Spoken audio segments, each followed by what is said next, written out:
Student, पिछले class में मैंने आपको फर्म के पंजीयन का आशय और पंजीयन की विधि बताई थी। आज के क्लास में मैं आपको फर्म का पंजीयन कराने का लाभ क्या होगा और पंजीयन न कराते हैं, अगर हम फर्म का पंजीयन नहीं कराते तो उससे नुकसान क्या होगा, इस पर चर्चा करने जा रही हूँ।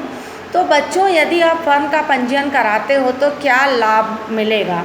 तो पहला लाभ है फर्म को, यदि फर्म अपना पंजीयन कराती है तो न्यायालय में अन्य पक्षों के विरुद्ध वो अभियोग चलाकर अपना अधिकार प्राप्त कर सकती है और फर्म जो है साझेदारों पर भी अपना न्याय के लिए अभियोग चला सकती है।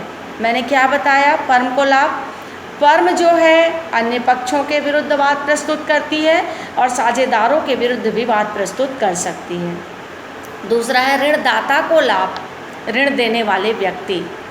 फर्म के रजिस्टर्ड होने पर ऋणदाताओं का हित भी सुरक्षित रहता है, क्योंकि ऋणदाता अपने ऋणों की वसूली के लिए किसी भी साझेदार के विरुद्ध वाद प्रस्तुत कर सकते हैं, अर्थात कोई भी साझेदार अपने दायित्व से नहीं बच सकता। तीसरा है साझेदारों को लाभ। साझेदार को भी ये लाभ है कि परस्पर वो एक दूसरे के विरुद्ध वाद प्रस्तुत कर सकते हैं और अपने अधिकारों के लिए न्यायालय में भी वो शरण ले सकते हैं। उसी प्रकार से बच्चों, नए साझेदार को भी लाभ है। यदि फर्म का रजिस्ट्रेशन हो जाता है तो जो नए आने वाले साझेदार हैं वो भी अपने अधिकार के लिए फर्म के विरुद्ध या अन्य साझेदारों के विरुद्ध वाद प्रस्तुत कर सकते हैं। पृथक होने वाले साझेदार को लाभ, पृथक मतलब जो फर्म से अलग होना चाह रहा है, तो उसके लिए भी लाभ है। वो इसकी सूचना, जब वो फर्म से अलग होता है तो सार्वजनिक तौर पे वो फर्म को सूचना दे देगा और सूचना देने की तिथि के बाद उसका फर्म के प्रति कोई उत्तरदायित्व नहीं रहेगा। उसी प्रकार से अन्य पक्षों को लाभ।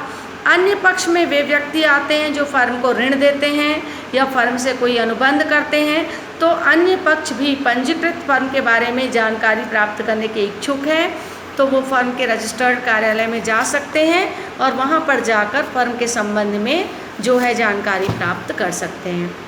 ये मैंने बताया फर्म का रजिस्ट्रेशन कराने के लाभ। यदि रजिस्ट्रेशन नहीं कराते तो इसका उल्टा हो जाएगा।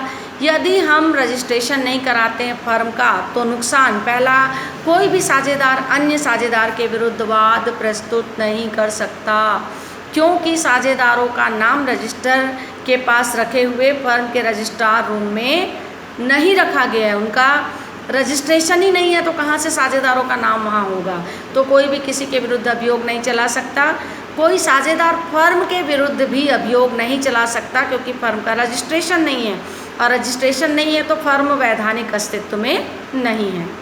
अगला है फर्म भी किसी साझेदार के विरुद्ध अभियोग नहीं चला सकता, क्योंकि रजिस्ट्रेशन ही नहीं है तो फर्म किसी के भी विरुद्ध अभियोग नहीं चला सकता, क्योंकि इसका कोई वैधानिक अस्तित्व नहीं है। फर्म अन्य पक्षों के विरुद्ध भी बच्चों अभियोग नहीं चला सकता, क्योंकि यदि फर्म का रजिस्ट्रेशन नहीं है तो वह भी अपने हितों की रक्षा के लिए किसी भी प्रकार से सरकार से वो अन्य पक्ष के विरुद्ध वाद प्रस्तुत करने के लिए जो है कार्यवाही करने का आग्रह नहीं कर सकता। वैसे ही अन्य पक्ष फर्म के विरुद्ध अभियोग चला सकते हैं।